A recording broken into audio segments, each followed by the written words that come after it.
How's it going, everyone? As always, my name is Jimmy Champagne. This is Deck Ready, my channel all about the Steam Deck. And in today's video, we have two topics to cover, starting out with a brand new game that has a native Steam Deck build, and it's one of my favorite games of 2025, so you should check it out. After that, let's talk about why Xbox is blaming Valve for why they canceled their internal handheld. Not the Asus ROG Xbox Ally, but their own handheld that was made by Xbox. They're blaming the Steam Deck for why they canceled it, and the reasoning is so dumb. Oh, we're still filming in the backyard. I saw all the comments that people really liked the backdrop. I have to move the camera around to avoid the sun depending on when I'm filming, because last time, as you saw in my video of Steam Deck autumn sale recommendations, the sun was coming through the trees and hitting me in the face, which sucked. So I have some shade right now, so we're going to try and get through this video. Moving into the first news story here, if you haven't heard, Baldur's Gate 3 got a brand new update that basically added a native Linux version of the game that is specifically tailored for the Steam Deck. It's not using a special graphics preset that it just kind of defaults to. It is a version of the game that was made with the Steam Deck in mind, and it fixed every issue. It not only looks better, which is great because if you played at the lowest settings, it just didn't look that good. It also runs better. You can go into the town of Baldur's Gate and get a fairly locked 30 FPS, which is what everyone was kind of asking for. Like, the amount of performance problems that you saw the farther you got into the game was annoying, so it was awesome to see that Larian took the time 2 years after the game came out to put in all that work to get a native Steam Deck build up and running. And at the time, I said I wanted more developers to do that, obviously, because it was working out. It was selling better on the Steam Deck because more people saw that they could play it well on their Steam Deck. Like, my best friend George bought the game finally. He never bought it until it was actually playable on the Steam Deck. So it's obviously a good thing to do. And we've seen a new game get a brand new Steam Deck version, and that game is Chronos: The New Dawn. So this one's a little interesting because unlike Baldur's Gate 3, Chronos: The New Dawn launched with a native Linux version. On my Bazite PC, it ran like garbage. It was getting stuttering issues. It was dropping into the 40s. Even if I changed the settings down to medium or low, it was having major issues. And my graphics card is a 9070 XT, so that shouldn't have been happening. So I switched to the Proton version. Everything was fine. But over on the Steam Deck, it looked like the native Linux version was running better. And it turns out that's the case because that's the version that got a Steam Deck specific upgrade that improved the performance of the game pretty much across the board on the deck. Now, ironically, Chronos: The New Dawn has problems in the exact same spot as Silent Hill 2. When you go into the apartment building in Silent Hill 2, whether you're playing on PS5, whether you're playing on a beefy gaming PC, whether you're playing on the Steam Deck, that game has major performance problems, probably because of the vertical scaling of that building, while also loading in a big tile all around the building. It's just causing big frame rate drops. The apartment building in Chronos: The New Dawn has the exact same issue, where once you go into it, it runs just like garbage. When you move between floors, you get stuttering, you get major frame drops, and then when you're in the little sort of atrium area outside the apartment building, when you get into the big combat scenario where you have to use a lot of fire and effects and fight multiple enemies at the same time,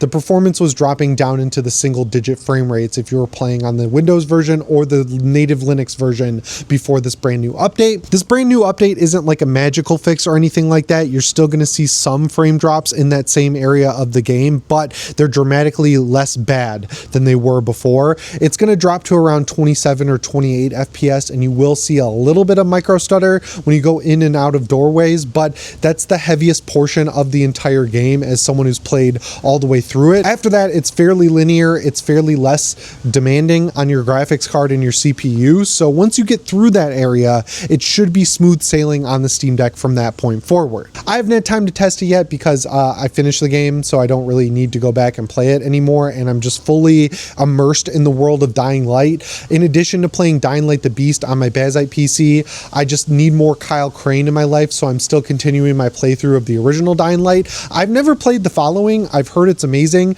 and I've also heard it's difficult, so I want to beat the original Dying Light story before starting The Following, and I'm glad I'm going back and playing that because the retouched update, in my opinion, was a massive success because it made the game look better but did not decrease the performance of the game. So across the board, it's just a great update. And it's weird because even though Dying Light is like 10 years old at this point, they haven't really changed the parkour and the movement all that much. Like, they've added on to it for sure, but the core of the gameplay that you had in the original Dying Light is still the core of the gameplay in Dying Light the Beast. There's just more added to it. So switching between Dying Light 1 and Dying Light 3, for all intents and purposes, doesn't feel as different as it would for something like, I don't know, any other game switching from the first game game all the way to the third game. You could criticize it for saying that they haven't advanced the Dying Light gameplay style enough in the time that it's been out, but Dying Light was so ahead of its time that I don't really feel the need to criticize it, if that makes sense. So if you're in October, you want to play a spooky game, if you have a main gaming PC or a PlayStation 5, I would play Dying Light the Beast there, just because even though it does look and run pretty good on the Steam Deck, it just also looks great on a big TV. And then if you want another horror influence game to play on your Steam Deck in the meantime, I can't recommend the original version of Dying Light enough. I'll let you know what I think of the following expansion once I finish it, but yeah, if you want to play Chronos The New Dawn, which you should because it's a great new game, the native Steam Deck version looks and runs great. I'm glad to see more developers doing this. Let's get more. Let's make this a thing. Let's not make this a two-off thing that just happened in the month of October in 2025 and never happened again, and let's make this a priority for launch. It doesn't seem like it's that difficult since Chronos The New Dawn is only a month old and just got a native Steam Deck build, so there's really no excuse for other developers to kind of put the same time and energy into doing it themselves, and I really hope they do, because as we've seen from Baldur's Gate selling even more copies despite being multiple years old, it does pay dividends to support the Steam Deck. I don't know why developers are so hesitant to do it. But speaking of handhelds, for the second news story here, I want to talk about Xbox's native handheld that they were allegedly working on and then put on hold, but has now been revealed to maybe be canceled. So this rumor is coming from Kepler, who's pretty reliable, but then Jez Corden reached out to Xbox and they said that the reasoning for the thing being canceled is not correct. But as people have been saying all weekend, based on Xbox maybe exiting the hardware business as a whole, you can't really trust anything they say, going back to, we're only porting 4 games over to PS5, which then turned into every game being ported to PS5. So they might say this is not the reason, but you can't trust anything they say. I still think it's stupid. So this Xbox handheld has been in the works allegedly for a long time now. This has been rumored forever, going back to like the beginning of the Xbox One generation, and then magically they put it on hold in favor of partnering up with Asus for the Xbox ROG Ally. And what Kepler revealed is that AMD came back to Xbox and said, if you want us to put the chip into production,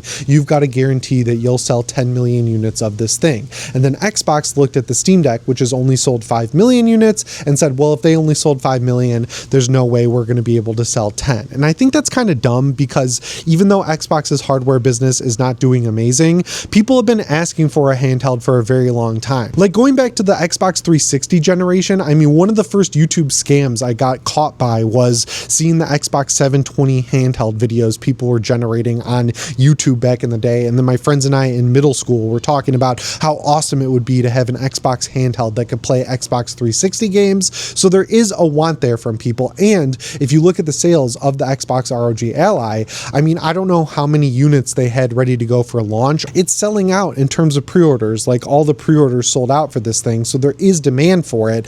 I think Xbox is dumb to not assume that they'd be able to sell 10 million units, because even quote unquote terrible handhelds that didn't get enough support, like the PlayStation Vita, sold something like 13 or 14 million units with basically no first party games and no support from third parties. Like the amount of games you were getting on the Vita as someone who loved the PlayStation Vita was maybe one every 2 to 3 months, and most of them were ports from the PlayStation 3 or remasters of PS2 games, so there was nothing really driving support of the PS Vita. And still, even with that in mind, it was able to again sell 12 or 13 or 14 million units without even trying. And also, it just shows a complete lack of confidence on Xbox's part to not just at least try it out, right? Like, I understand that it's probably safer for them to do the Asus partnership, because all the rumors we're hearing is that what their next Xbox is going to be is a Windows PC with Xbox full screen experience running it as a console interface to begin with. But I feel like quality hardware has never been a problem for Microsoft. Of course, there's the Xbox Red Ring of Death from the 360 generation, but outside of that, people really like the Surface, they like the desktop Surface, they like the Xbox Series X, they like the Xbox Series S. Like,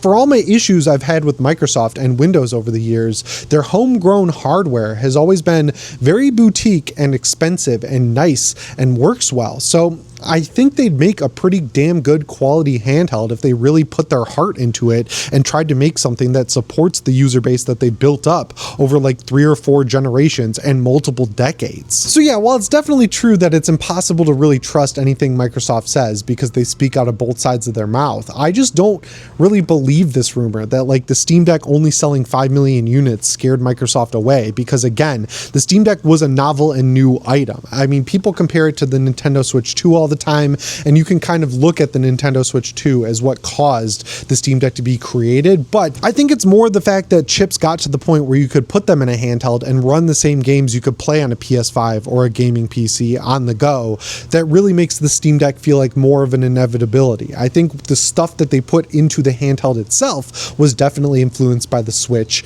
but I don't think the Switch is the reason we got the Steam Deck to begin with. So taking all of that into account, I think it is successful and it is a really good piece of first gen tech, and if they follow it up with something even better that takes not only more performance in mind but also all of the feedback that they've gotten from their users over the years from the Steam Deck LCD and the Steam Deck OLED, I don't see a reality where it doesn't sell 10 million units or even more, because as we've seen with the ever increasing price of Xbox consoles, the Nintendo Switch 2 and the PS5, the gap is closing significantly in terms of price between consoles and PC, and more people are being pushed to PC as time goes on, and that makes more Steam Deck potential customers as time goes on. So by the time the Steam Deck 2 comes out, the pool of potential buyers is going to be bigger than it ever has been. So I think the Steam Deck 2 will probably sell significantly better, not just at launch, but after launch into the future once this thing actually releases, especially if Valve does end up making and releasing the Steam Fremont machine.